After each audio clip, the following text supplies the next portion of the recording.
ఈ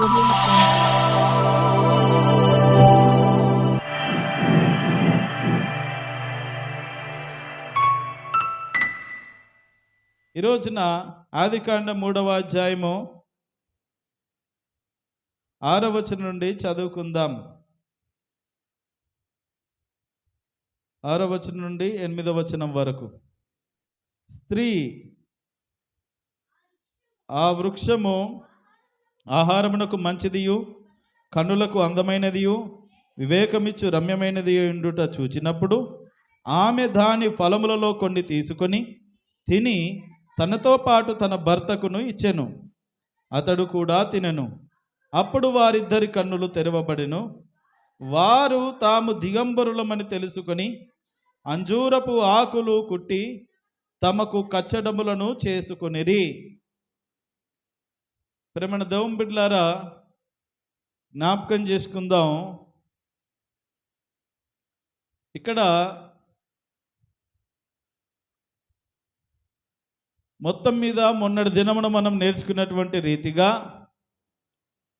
సాతాను అవ్వను శోధించి పాపములో పడేశాడు. పాపములో పడేశాడంటే పండు తినేటట్లుగా చేశాడు. ఎందుకంటే పండు తినొద్దు అని చెప్పాడు. ఏది? మంచి చెడ్డల తెలివినిచ్చు ఫలాన్ని దేవుడు తినొద్దని చెప్పాడు.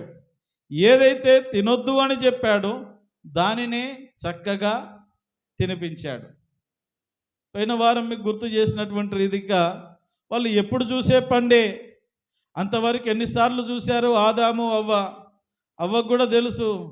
కానీ ఆ రోజున ఎలా కనబడిందంట? 5వ వచనంలో మీరు చదివితే, చూపునకు రమ్యమైనదియు కన్నులకు అందమైనదియు వివేకమిచ్చు రమ్యమైనది అయిండుట చూచినప్పుడు. కన్నులకు ఎలా కనబడుతుంది? అందంగా. ప్రేమడ దోంబిళ్ళారా, జ్ఞాపకం చేసుకుందాం. ఈ పాపం అనేది ఎప్పుడు కూడా కన్నులకు ఆకర్షణీయంగా కనబడుతుంది. పాపము చేయడానికి ఆనందంగా ఉంటుంది, చూడడానికి ఆకర్షణీయంగా, అబ్బా ఎంత బాగుందో అనిపిస్తుంది. చేసేటప్పుడు ఎంత సంతోషమో ఆనందంగా కనబడుతుంది. తర్వాత ఉన్న పులుసు అంతా తీసేస్తుంది. అది పాపం యొక్క ఫలితం. చూడండి, ఆ రీతిగా సాతాను యొక్క ప్రలోభాలకు లోనైనటువంటి ఆ స్త్రీ అవ్వ ఆ పండును తిన్నది. ప్రేమణ దోంబిడ్లారా, జ్ఞాపకం చేసుకుందాం. చదవండి ఇప్పుడు 7వ వచనం 6వ వచనంలో, ఆమె దాని ఫలములలో కొన్ని తీసుకొని తిని తనతో పాటు తన భర్తకును ఇచ్చెను. అతడు కూడా తినెను. హల్లెలూయా. ఆమె తిన్నది ఆదాముకి ఇచ్చింది. ఆయన తిన్నాడా లేదా? తిన్నాడు. మనకున్న మంచి స్త్రీలకున్న మంచి గుణం ఏంటంటే, అందుకే ఫస్ట్ భర్తకు పెట్టి తర్వాత వాళ్ళు తింటారు. ఇప్పుడు కాలం వర్షం చేంజ్ అయింది కాబట్టి కూర్చొని అందరూ కలిసి తింటూ ఉంటారు కదండి. కలిసి తినేటటువంటి సంప్రదాయము ఇప్పుడు వచ్చిన సంప్రదాయము కాదు, అవ్వ నుండి ప్రారంభించింది. నేను తింటే నువ్వు తినవా? నేను ఇచ్చింది తింటావా తినవా? తినకపోతే చూడుక పాపం మీకన్నా పుట్టింట్లు ఉన్నాయమ్మా, ఆమెకేమున్నది? ఏదైనా తప్ప అది తప్ప ఇంకేమి లేదు. ఒకవేళ ఆదంగా తినను అని అంటే ఎక్కడికి వెళ్ళిపోయేది? బట్టలు సర్దుకునే స్థితి కూడా లేదు, బట్టలు కూడా లేవు, వాళ్ళకి సూట్ కేసులు కూడా లేవు. ఈ రోజులు ఉన్నటువంటి అవకాశాలు పాపం అవ్వకు ఏదీ లేదు. ప్రేమణ దోంబిడ్లారా, జ్ఞాపకం చేసుకుందాం. ఈ సాతాను యొక్క మాయలో పడి శోధింపబడిందో పండు తనకు ఆకర్షణీయంగా కనబడింది, అందంగా కనబడింది. చూస్తేనే ఇంత బాగుందో, తింటే ఇంకెంత బాగుండును అని పటక్కన దెంపుకున్నది, కొన్ని తిన్నది. తిన్న వాటిని తీసుకొని ఆదాము దగ్గరికి వెళ్ళింది. ఆదాము దగ్గరికి వెళ్ళిన తర్వాత ఆదాముకి ఇచ్చింది. ఆదాము కూడా తిన్నాడు. ఇక ఈ కథనములో చాలా సందేహాలు, ధర్మ సందేహాలు ఉంటాయి చాలామందికి. అసలు ఆదాము సరే అవ్వంటే పొరపాటు చేసిందండి, తెలుసో తెలియకో అపవాది శోధించింది కాబట్టి. మరి ఈయన ఎందుకు తిన్నాడు, ఇది ఎక్కడిది, పండు ఎక్కడిది అని లాగి చెంప మీదకి వెళ్ళి ఒకటి కొడితే, మరి అప్పుడు ఆ సంప్రదాయాలు లేవు. కొట్టుకొని తిట్టుకొని మాట మాట అనుకునే అవి లేవు. ఒక ప్రేమానురాగములతో కూడినటువంటి అనుబంధములు మాత్రమే ఉన్నవి. కొట్టాలని, తిట్టాలని, చెడు తనము చెయ్యాలనేటువంటి ఆలోచన వైఖరి అప్పటి వరకు మనుషులకు తెలియదు. లేకపోతే వేసేవాడే, అవ్వయిపు వలిగేదే, మొత్తం మీద ఏమనలేడు.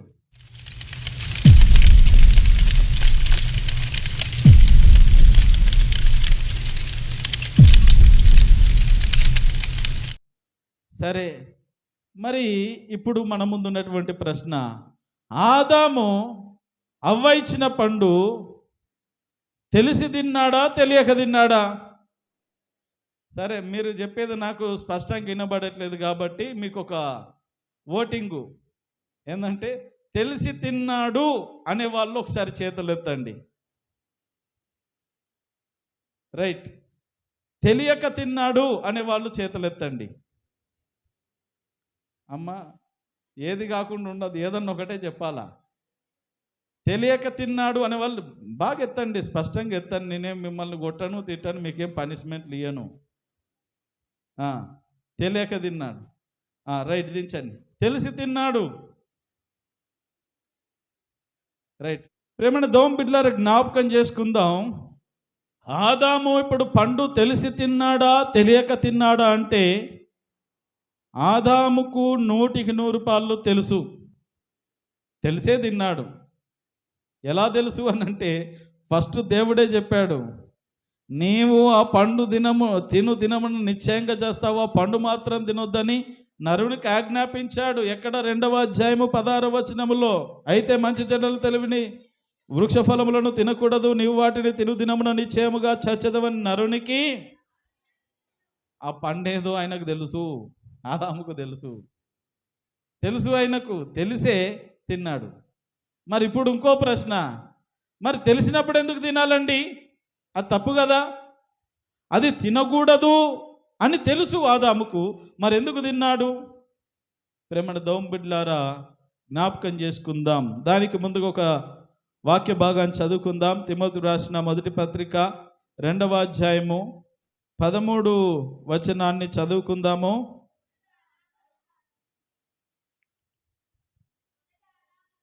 మొదట ఆదామును తర్వాత అవ్వయును నిర్మింపబడిరి కారా, మరియు ఆదాము మోసపరచబడలేదు గాని స్త్రీ మోసపరచబడి అపరాధములో పడెను. హల్లెలూయా. జాగ్రత్తగా వినండి. ఇప్పుడు ఆదాము అవ్వ ఇద్దరు ఉన్నారు. ఇద్దరిట్లలో ఎవరు మోసపరచబడ్డారు అని అంటే అవ్వ. ఎందుకంటే సాతాను వచ్చి మోసగించింది. తింటే ఏమి కాదు, తింటే బాగుంటుంది, మీ కన్నులు తెరవబడతాయి, ఇక మీరు దేవతల వల్ల ఉంటారు అన్నట్టుగా చెప్పేసరికి పడిపోయింది, వలలో చిక్కుకుంది. ఆదాము సాతాను మాటలకు లోబడలేదు. ఆదాము ఏ రీతిగా మరి మోసపరచబడలేదు. అవ్వ తెచ్చిన పండు తినకూడదని ఆదామునకు తెలుసు, కానీ తిన్నాడు. అయితే అవ్వలాగా తను మోసపరచబడలేదు, తెలిసే తిన్నాడు.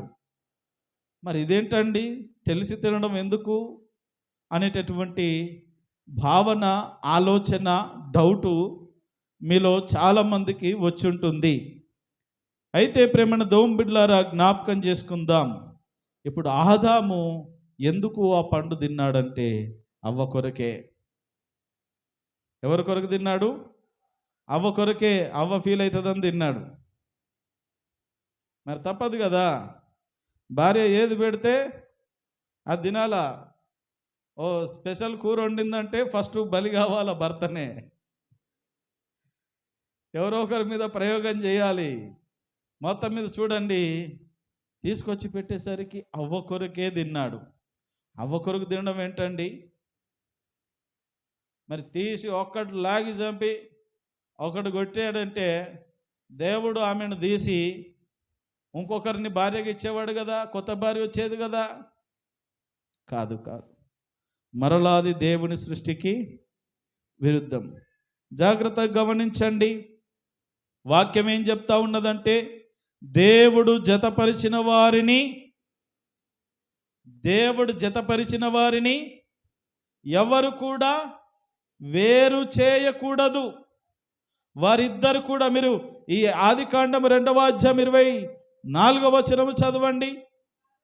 కాబట్టి పురుషుడు తన తల్లిని తన తండ్రిని విడిచి తన భార్యను హత్తుకొనును, వారు ఏక శరీరమై ఉంటారు. అంటే ఇప్పుడు ఆదాము వేరు అవ్వ వేరు కాదిక, ఇద్దరు ఒకటే. అందుకే భార్య భర్తలో సగం అని అంటాం కదండి. ఇద్దరు కలిస్తేనే ఒకరిగా వారి శరీరాలు కానీ వారి ఆలోచనలు కాడి అన్నీ కలిసిపోతాయి. ప్రేమన దేవుని బిడ్డలారా, జ్ఞాపకం చేసుకున్నట్లయితే ఇదిగో ఆదాము ఎందుకు పండు తిన్నాడంటే అవ్వ కొరకే, అవ్వను సంతోష పెట్టడానికే తిని ఉంటాడు. దీని గురించిన ఎక్కువ లోతైనటువంటి నానార్థాలు ఇక్కడ వ్రాయబడలేదు, చెప్పబడలేదు. కానీ ఎన్ని చెప్పినా అవి వృధానే అవుతాయి. కానీ మనం కొన్ని ఆత్మీయ విధముగా ఆత్మీయ స్థితిలోనే అర్థం చేసుకుంటే మనకు కొన్ని విషయాలు అర్థమవుతాయి. జ్ఞాపకం చేసుకుందాం ప్రేమణ దేవుని బిడ్డలారా, అవ్వ పాపం చేసింది కానీ ఆదాము అప్పటి వరకు పాపం చేయకుండా ఉన్నాడు. ఇప్పుడు అవ్వ ఇద్దరు ఒకటే, ఏక శరీరము. ఇప్పుడు అవ్వ పండు తెచ్చుకొని తిన్నది, ఈమె పాపం చేసింది. ఇప్పుడు ఆదాము తినలేడు, ఈయన ఎలా ఉంటాడు? పరిశుద్ధుడు. వెలుగు చీకటికి పొత్తున్నదా? ఆ బంధం కుదురుతుందా? కుదరదు. జాగ్రత్తగా గమనించండి ప్రేమణ దేవుని బిడ్డలారా. ఈ రీతిగా ఇప్పుడు ఆదామేమో పరిశుద్ధునిగా ఉన్నాడు. ఇప్పుడు అవ్వతో సహవాసం చెయ్యాలి అని అంటే కుదరదు మళ్ళీ. అయితే అవ్వనన్నా పరిశుద్ధురాలు కావాలి, అసాధ్యం. ఈయననన్నా పాపములోనికి వెళ్ళాలి, అది పాసిబుల్, అది అవకాశం ఉన్నది. కాబట్టి ఇక వేరే అవకాశము లేదు. సరే, ఆయన శోధింప ఈ అవ్వ మాటలకు లోబడి, సరే అవ్వ తిన్నది కదా, ఎలాగూ ఆ చేసేదేదో ఇద్దరం కలిసే చేద్దాం, ఆ చేసే తప్పేదో ఇద్దరము చేద్దాం అన్నట్టుగా తాను కూడా తిని ఉంటాడు. ఎందుకంటే ప్రేమణ దేవుని బిడ్డలారా, జ్ఞాపకం చేసుకుందాం, ఇక్కడ ఇంకొక విషయాన్ని మనం జ్ఞాపకం చేసుకోవాలి. ఒకవేళ ఆదాము తినకపోతే అవ్వ ఎక్కడో ఆదాము ఎక్కడో, ఇద్దరు కూడా విడివిడిగా బ్రతికేవాళ్ళు. అది దేవుని చిత్తమా? భార్యాభర్తలు కలిసి బ్రతకాలి, కలిసి జీవించాలి, కలిసి వాళ్ళ జీవన యాత్రను కొనసాగించాలి. అది దేవుని యొక్క పద్ధతి. అందుకొరకే అవ్వను తీసుకొచ్చి ఆదామునకు అప్పచెప్పాడు, కలిసి బ్రతకండి అని. మరి ఇప్పుడు ఆదాము గనక పండు తినకపోతే ఎలా ఉండాలి? చూడండి, ఒకవేళ ఇక్కడ పరిస్థితి బాగాలేదు అని మరలా దేవుడు దాన్ని కొట్టివేసి మరలా చేస్తే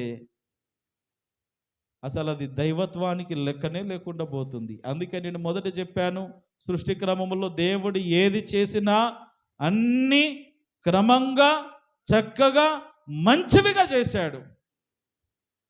అయ్యో నేను పొరపాటున స్త్రీని చేశాను నెత్తికిక్కొని తీసేయాలి దేవుడు, అవకాశము కూడా రాలేదు. ప్రేమణ దేవుని బిడ్డలారా, జ్ఞాపకం చేసుకుందాం, వాళ్ళిద్దరు విడివిడిగా ఉండేవాళ్ళు. ఒకవేళ ఆదాము కనుక పండు తినకపోతే, పండు తిన్న తర్వాతకి ఇద్దరు సరే తప్పో ఒప్పో కలిసి జీవించేటటువంటి క్రమము వారికి వచ్చింది. ప్రేమను దోంబిడ్లారు, అందుకే మీరు గమనించండి. ఇప్పుడు ఉదాహరణకు భర్తకు తెలియకుండా భార్య చాలా డబ్బులు దాచిపెడతా ఉంటారు కదమ్మా. కొన్ని ఎక్కడెక్కడో ఇక బట్టల కిందనో, లేకపోతే పేపర్ల కిందనో, గిన్నెల కిందనో, పోపు డబ్బాలనో అక్కడెక్కడ భలే దాచిపెడతా ఉంటారు. కొంతమంది అవసరాన్ని బట్టో ఏదో ఒక రీతిగా అప్పు చేస్తూ ఉంటారు. ఇప్పుడు భర్తకు తెలియకుండా భార్య అప్పు చేసింది, తీర్చలేకపోతుంది. వాడు ఇంటికి వచ్చాడు, ఇంటికి వచ్చి అడుగుతూ ఉంటే నా భార్య చేసింది కదా అప్పు, నాకు సంబంధం లేదు, ఆమెను అడుగు అని అంటాడా? ఆయన కూడా అప్పు చేసిన కిందికే లెక్క, ఎందుకంటే వారిద్దరు ఒకటే. ఇప్పుడు భర్త అప్పు చేస్తే కొన్ని సందర్భాల్లో ఇక భర్తకు బదులుగా భార్య కూడా తీర్చాల్సిన పరిస్థితులు వస్తాయి. అవునా కదా?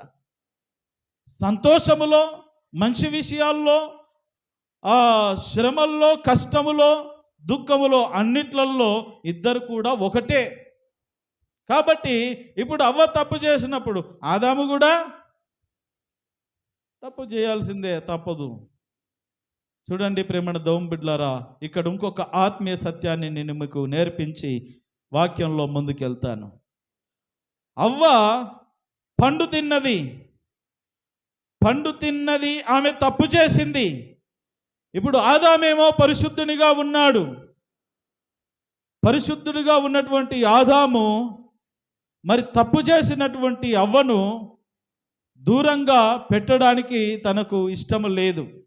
అందుకని అవ్వతో పాటు జీవించాలని, కష్టమైన నష్టమైన ఆమెతో బ్రతకాలని, ఆమెతో పాటు ఆ పాపములో పాలు పంచుకున్నాడు.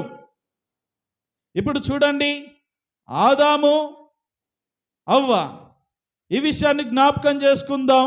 ఆత్మీయ కోణములో మరొకసారి ఆలోచన చేద్దాం.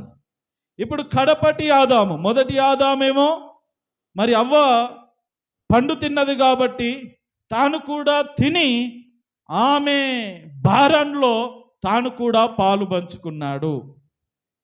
ఇప్పుడు కడపటి ఆదామైనటువంటి యేసుక్రీస్తు ప్రభుల వారు ఇప్పుడు అవ్వ స్థానంలో ఉన్నటువంటి సమస్త జీవకోటి మానవాళి వాళ్ళందరూ పాపము చేశారు. దేవుడు యేసు ప్రభుల వారు పరిశుద్ధముగా ఉన్నాడు. కానీ ఆ పరిశుద్ధుడైన దేవుడు, ఆ పరమాత్ముడు, ఆయన పరలోక మహిమను వీడి ఇదిగో పాపభూయిష్టమైనటువంటి కార్యాల చేత నింపబడినటువంటి ప్రజల కొరకు ఈ లోకానికి వచ్చి వీరి పాపములో, అందుకే నా దేవా నన్నెందుకు చెయ్యి విడిచితివి, మన పాపమంతా కూడా ఆయన భరించాడు, మన పాపములో పాలిభాగస్థుడిగా అయ్యాడు. మన భారాన్ని ఆయన భరించినట్లుగా ఆదాము కూడా అవ్వ పాపములో ఆ భారాన్ని తాను కూడా భరించాడు. ఇది జరిగినటువంటి సందర్భం. అదేవిధంగా కడపటి ఆదామైనటువంటి యేసుక్రీస్తు ప్రభుల వారు నీ పాప భారాన్ని, నా పాప భారాన్ని, ఈ సమస్త జీవకోటి మానవ పాప భారాన్ని ఆయన కలువరి శిలువలో భరించి మన కొరకు పాపముగా చేయబడి ఆయన పరిశుద్ధతను కాపాడుకొని పాపములను తుడిచివేసి ఇప్పుడు ఆయన పరిశుద్ధుడు, మనము కూడా పరిశుద్ధులమే. హల్లెలూయా. ఆ విధంగా మరి మనల్ని తన చిత్తానుసారంగా ఆయన రాజ్యంలోనికి తీసుకెళ్ళడానికి ఆ శిలువ కార్యము చేసినట్లుగా చూస్తూ ఉన్నాం. ప్రేమణ దోంబిడ్లారా, ఆ విధంగా ఆదాము కూడా అవ్వ కొరకు పండు తినడం జరిగింది. అంటే ఆ భారములో తాను కూడా పాలు పంచుకున్నాడు. ప్రేమణ దోంబిడ్లారా, మరి అది మరి ఒక అనుబంధము, చక్కటి స్థితి అని మనము జ్ఞాపకము చేసుకోవాలి. ప్రేమణ దోంబిడ్లారా, మొత్తం మీద ఇప్పుడు చూడండి, ఇద్దరు కూడా పాపములో పడిపోయారా లేదా? అవ్వ పండు తిన్నది, అయ్య పండు తిన్నాడు. ఇద్దరు పండు తిన్నారు కాబట్టి ఇద్దరు కూడా పాపములో పడిపోయారు. ఈ పాపము చేసినందున మరి వచ్చిన ఫలితం మరి ఏ రీతిగా ఉన్నదో కొన్ని విషయాలు మనం నేర్చుకుందాం. చూడండి ప్రేమణ దోంబిడ్లారా, 7వ వచనము చదవండి. అప్పుడు వారిద్దరు కన్నులు తెరవబడెను. జాగ్రత్తగా వినండి. పాపము, నేను ముందుగా చెప్పినట్లుగా పాపము ఎప్పుడు కూడా ముందుగా ఎలా ఉంటుందంటే ఆకర్షణీయంగా కనబడుతుంది. ఎలా కనబడుతుంది? ఆకర్షణీయంగా. చేసేటప్పుడు చాలా ఆనందంగా ఉత్తేజపరుస్తుంది. ఇంకా ఇంకా ఏం కాదు, ఇక నేను అడిగేటోళ్ళు ఇష్టానుసారంగా బ్రతుకు అని ప్రేరేపిస్తుంది. అంత అయిపోయిన తర్వాత పులుసు తీస్తుంది. ఇది అదే జరిగింది ఇక్కడ పరిస్థితి. చూడడానికి ఆకర్షణీయంగా, అందంగా, రమ్యముగా ఉండదని అవ్వ చూసింది, పండు తిన్నది, అయ్యకు తినిపించింది, పాపము చేశారు. మొత్తం మీద తింటే ఏమవుతుందిలే చూద్దాం, ఒక్కసారి తిని చూద్దాం, ఏదైతే అదైందని తెగించారో మొత్తం మీద తిన్నారు. తిన్న తర్వాత చూడండి, మొట్టమొదటిగా జరిగినటువంటి విషయం ఏంటంటే వారి కన్నులు తెరవబడ్డాయి. చెప్పండి. పండు తిన్న వెంటనే, పాపము చేసిన వెంటనే వారికి జరిగినటువంటి కొన్ని సందర్భాలను, అక్కడ జరిగిన సందర్భాలను మనము జ్ఞాపకం చేసుకుంటున్నాం. ఈ పాపానికి తగిన ఫలితం ఏంటో ఇక్కడ మనం చూస్తున్నాం. మొదటిగా వారి కన్నులు అంటే అంతకుముందు వాళ్ళు గుడ్డోళ్ళ? చెప్పండి. అంతకుముందు వాళ్ళు గుడ్డోళ్ళ? ఆదాము కళ్ళు లేవా? వాళ్ళు ఏం చూడట్లేదా? మరి ఏంటి కన్నులు తెరవబడను అని? ప్రేమణ దోంబిడ్లారా, జ్ఞాపకం చేసుకుందాం. ఈ కన్నులు తెరవబడుట అనగా అర్థం ఏంటంటే, అప్పటి వరకు కూడా ఆదాము వాళ్ళ దృష్టికి అన్ని మంచిగానే కనబడేవి. మంచితనము తప్ప వారి ముందు చెడుతనానికి చోటు లేదు. ఒక్కసారిగా పండు నోట్లో పెట్టి కొరికి తినగానే వారి కన్నులు తెరవబడినాయంటే ఆత్మీయ నేత్రాలు మోసుకుపోయాయి. ఇక ఈ కన్నులంటే ఇక చెడును కూడా చూడడం మొదలుపెట్టారు. చెడుతనము కనబడతా ఉన్నది. అప్పటి వరకు చెడుతనము లేదు. చూసే విధానము చెడ్డదిగా మారిపోయింది. ఒకిద్దరు అమ్మాయి అబ్బాయి మాట్లాడుకుంటా ఉన్నారు, ఒకిద్దరు స్త్రీ పురుషుడు మాట్లాడుకుంటా ఉన్నారు. చెడుతనముతో చూస్తూ ఉన్నాం. అంటే మంచితనానికి చోటు లేకుండా పోయింది. అప్పటి వరకు అంత మంచిగా చూసేటటువంటి విధానము ఒక్కసారిగా ఆదమవ్వలు చూసుకున్నాక, ఏంటి మనం ఇలా ఉన్నాం, మనం దిగంబరులుగా ఉన్నాము. మరి ఇన్ని రోజులు ఎట్లున్నారు? సన్నటి నారబట్టలు వేసుకొని ఉన్నారా? సూట్లు బూట్లు వేసుకున్నారా? అవేమన్నా మిడ్డేసుకొని తిరిగిందా? చీర కట్టుకొని తిరిగిందా? ఇన్ని రోజులు అలాగే ఉన్నారు కదండి. ఇన్ని రోజులు లేనటువంటి ఆ సిగ్గు ఏదైతే ఉన్నదో, ఆ అవమానం ఏదైతే ఉన్నదో ఈరోజు ఎందుకు వచ్చింది? ఈరోజు ఎందుకు వాళ్ళు ఒకరికి ఒకరు చెడుతనంగా కనబడతా ఉన్నారు? అర్థమవుతుందా? అది కన్నులు తెరవబడటం అంటే. ఇద్దరు చట్టాపట్టాలు వేసుకొని తిరిగినప్పుడు లేనటువంటి ఆ స్థితి ఇప్పుడు పండు తినగానే, ఏంటి మనం ఇలా మారిపోయాం? అప్పుడు మారిపోయింది కాదు, వాళ్ళు మొదటి నుండే ఉన్నారు. ప్రేమణ దోంబిడ్లారా, జ్ఞాపకం చేసుకుందాం. దేవునికి తెలీదా? ఒకవేళ నీకు వస్త్రాలు కావాలంటే ముందే ఎవరినైనా ఇది షర్టు నువ్వు వేసుకో, ప్యాంటు నువ్వు వేసుకో, అమ్మాయి నువ్వు చీర కట్టుకో, లేకపోతే ఈ డ్రెస్ ఇక ఏ దేశం డ్రెస్ ఇచ్చునో ఆయన అవి కప్పుకోవడానికి ఇచ్చేవాడు. అది అవసరము లేదు, దేవుడు అలా పెట్టాడు. మనాళ్ళు పొరపాటు చేసి వాటన్నిటినీ ప్రేమణ దోంబిడ్లారా ఎంటేసుకొని తిరుగుతూ ఉన్నారు. జ్ఞాపకం చేసుకుందాం. ఈ పాపం యొక్క ఫలితం ఏంటంటే అప్పటి వరకు చెడుతనం లేదు, ఇప్పుడు చెడు వారిలోనికి ప్రవేశించింది. వారిలోనికి చెడుతనం ప్రవేశించింది, చెడు వైఖరి వచ్చింది. వాళ్ళకే చెడ్డగా కనబడతా ఉన్నారు. ప్రేమణ దోంబర ఇంకా మనం గమనించినట్లయితే వాళ్లకు సిగ్గు కనబడింది, సిగ్గు వచ్చింది. అప్పటి వరకు సిగ్గు అనేది లేదు. మీరు ఇంకా 2వ అధ్యాయం 25వ వచనం చదవండి. ఆదికాండం 2వ అధ్యాయం 25వ వచనం. అప్పుడు ఆదాము ఆ,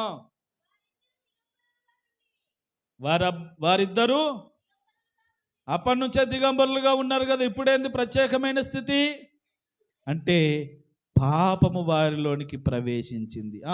అయితే వారు సిగ్గు అనేది వాళ్ళకు తెలియదు, కానీ ఇప్పుడు సిగ్గు వచ్చింది. చిన్న పిల్లలు అంటే ఒక 2-3 సంవత్సరాల వరకు వాడు డ్రాయర్ లేకుండా తిరిగినా కానీ అది ఫ్యాషన్గా ఉంటుంది. కొంచెం ఒక కాస్త బుద్ధి కలుగుతుంది అనుకోండి, అయ్యా వాళ్ళు చెప్పని అవసరం లేదు, వాడే వేసుకుంటాడు. వానికే సిగ్గెత్తేసి. మరి అప్పటి వరకు ఏమైందిరా అంటే అప్పుడు తెలియదు. అర్థమైంది? అంటే ఇప్పుడు ఆదాము వల్ల మనస్తత్వం, మైండ్ సెటప్ ఎలా ఉన్నదంటే ఆ చిన్న పిల్లల మనస్తత్వముగా ఉన్నది. చిన్నపిల్లలకు తప్పేంటో తెలియదు, రైట్ ఏంటో తెలియదు. అవునా కాదా? వాళ్ళకి ఏది మంచిదో ఏది చెడ్డదో తెలియదు. ఒక పరిజ్ఞానం వచ్చాక, ఒక అవగాహన వచ్చాక, ఓకే ఇది చెయ్యాలి, ఓకే ఇది చేయకూడదు అనేటువంటి ఆ అవగాహనలోనికి వాళ్ళు వస్తారు. అంటే ఇప్పుడు వీళ్ళు ఎంత పవిత్రంగా ఉన్నారు, ఎంత పరిశుద్ధంగా ఉన్నారు. ఒక్కసారి ఆ పండు తిని పాపం చేసి వాళ్ళే సిగ్గు పడి కప్పుకోవడానికి ఎన్ని తిప్పలు పడ్డారో.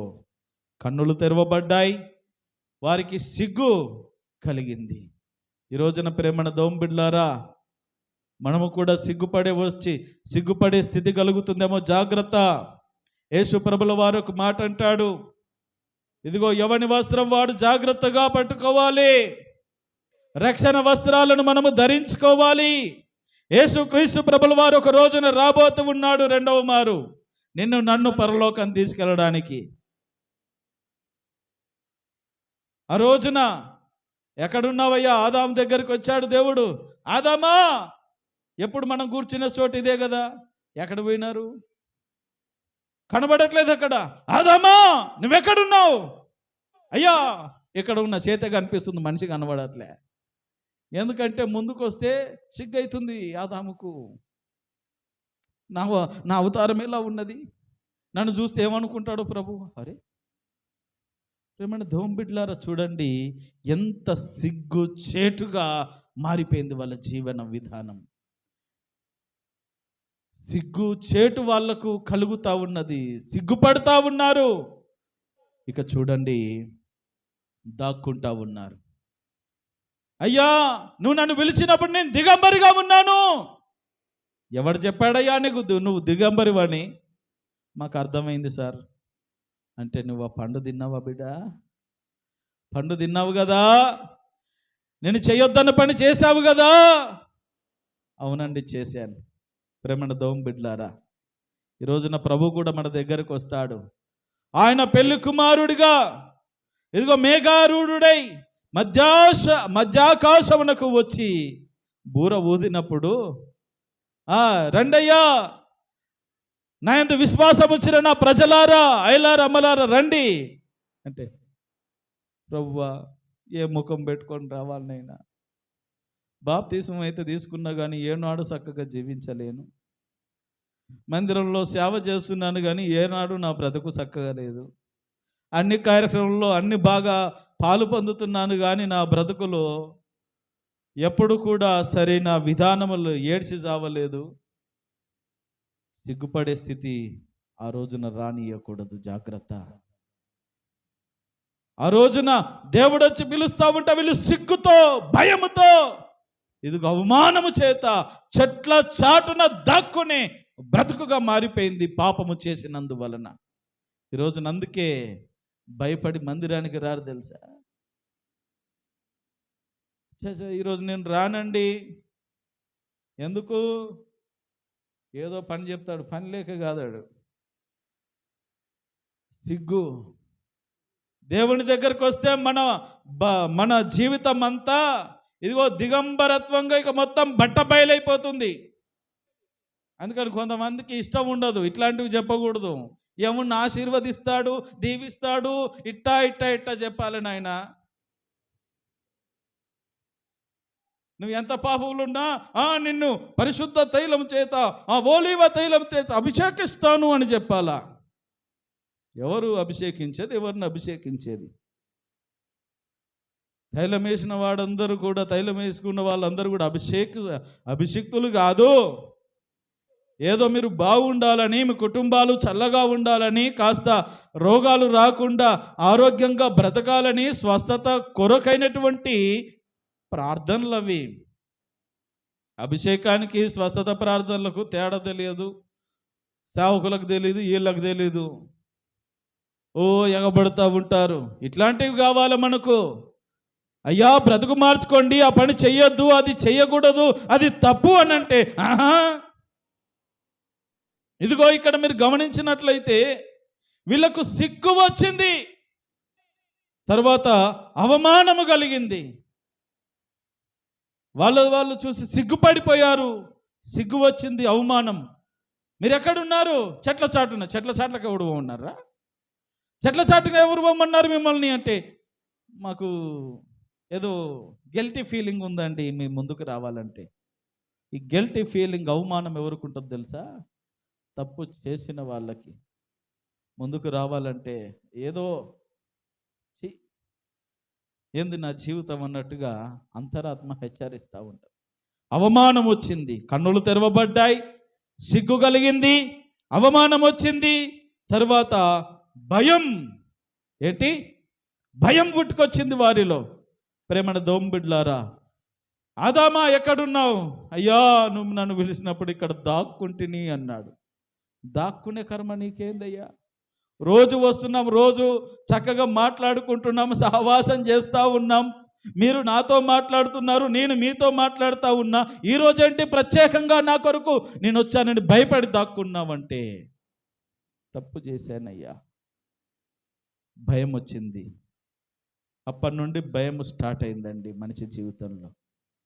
అప్పటి నుండి మనిషి జీవితంలో భయము, అవమానము, సిగ్గు అన్నీ ప్రారంభించబడి చెడుతనము కూడా మనిషిలోనికి ప్రవేశించింది.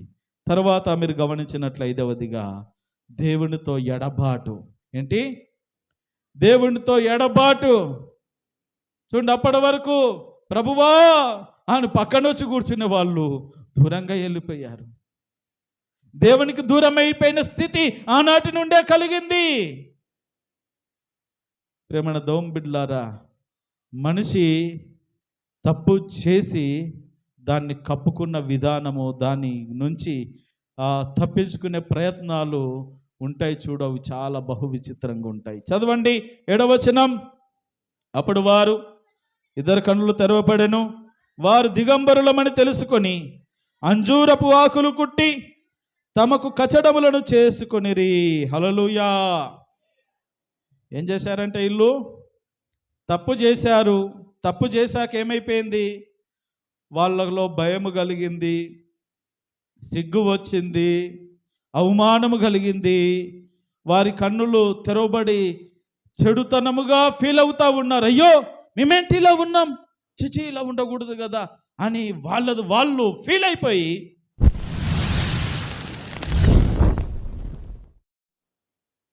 ఆ పాపాన్ని కప్పిపుచ్చుకోవడానికి చేసిన ప్రయత్నం చూడండి. కొంతమంది తప్పు చేసావని అంటే ఒప్పుకోరు. తప్పును తప్పుగా అస్సలు, నువ్వు తప్పు చేసావమ్మాయి, తప్పు చేసావంటే నేనెప్పుడు చేశా? చాలామంది తప్పును కప్పిపుచ్చుకోవడానికి ప్రేమణ దోంబిడ్లారా ఎన్నో విధాలుగా అసలు ఒప్పుకోరు, కానీ తప్పెనుక తప్పు చేస్తారు. తప్పును కప్పిపుచ్చుకోవడానికి వీళ్ళు ఏం చేశారు? ఆ సిగ్గును, వారి దిగంబరత్వాన్ని వారు కప్పుకోవడానికి చేసిన ప్రయత్నం ఏంటంటే అంజూరపు ఆకులను కచ్చడములుగా చేసుకున్నారు. ఫోటోలు ఉన్నాయి కానీ ఫోన్లో ఉన్నాయి.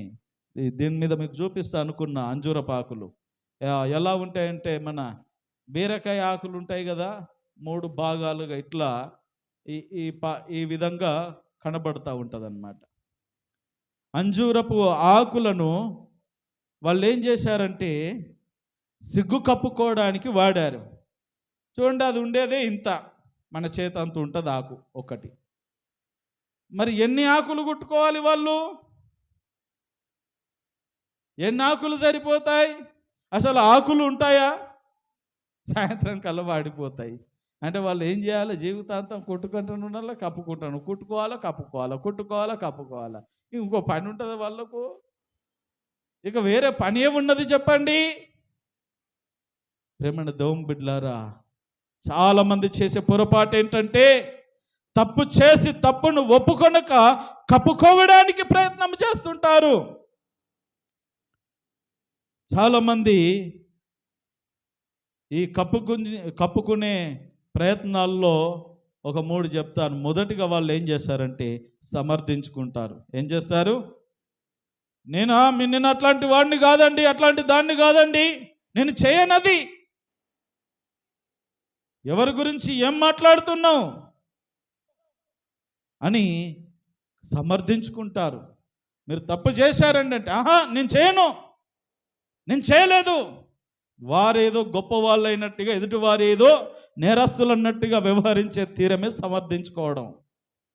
ఆ రీతిగా కొంతమంది సమర్థించుకుంటారు. అదొక అంజూరపు ఆకు ఒకటి వచ్చింది. రెండవది అబద్ధం చెప్తారు. నేను ఎప్పుడు చేశాను? చేయలేదు. నువ్వు చేశావు, చేయలేదు. ఒకవేళ సాక్ష్యాధారాలు ఉన్నా కానీ వాళ్ళు నేను కాదు అందులో ఉన్నది, ఎన్నో రకాలుగా చెప్పి కప్పిపుచ్చుకోవడానికి ప్రయత్నం చేస్తూ ఉంటారు.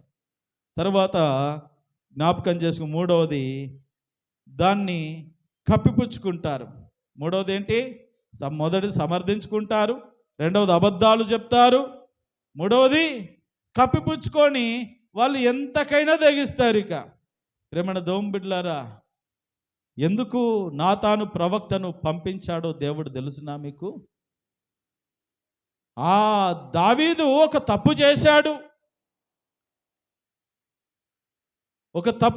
ఒక స్త్రీతో పాపం చేశాడు. అది జాలదన్నట్టుగా ఆ విషయము ఏడ బయటపడుతుందో అనేసి ఆమె గర్భము ధరించినది, ఇంటికొచ్చి కబురు పెట్టింది. అది తన భర్త మీదకే నెట్టేస్తా అని ట్రై చేశాడు, కానీ వాడు లొంగలేదు ఉరియా. అందుకని అతన్ని చంపేస్తే బెటర్ అనుకొని యుద్ధ భూమిలో మొదటి లైన్లో నిలబెట్టి, యోవాబు వీడిని వేసేయి. ఎవరికి తెలియకుండా చంపించేశాడు. ఎవరికి తెలియకుండా పాపము, భర్త లేని దాన్ని వెట్టుంటావు తల్లి, దాన్ని నా దగ్గర రా అన్నాడు. భార్యను చేసుకున్నాడు. వీళ్ళందరూ ప్రజల దృష్టిలో మా అయ్యగారు ఎంత మంచోడో, మా రాజుగారు ఎంత మంచి వాళ్ళో అన్నట్టుగా వాళ్ళు ఫీల్ అయిపోయారు. ఎవరికి తెలియదు, ఇద్దరి మధ్యలోనే నడుస్తున్న వ్యవహారము. ఒక రోజు వచ్చింది, ప్రవక్తను పంపించాడు. ఏంటయ్యా నువ్వు చేసిన పని?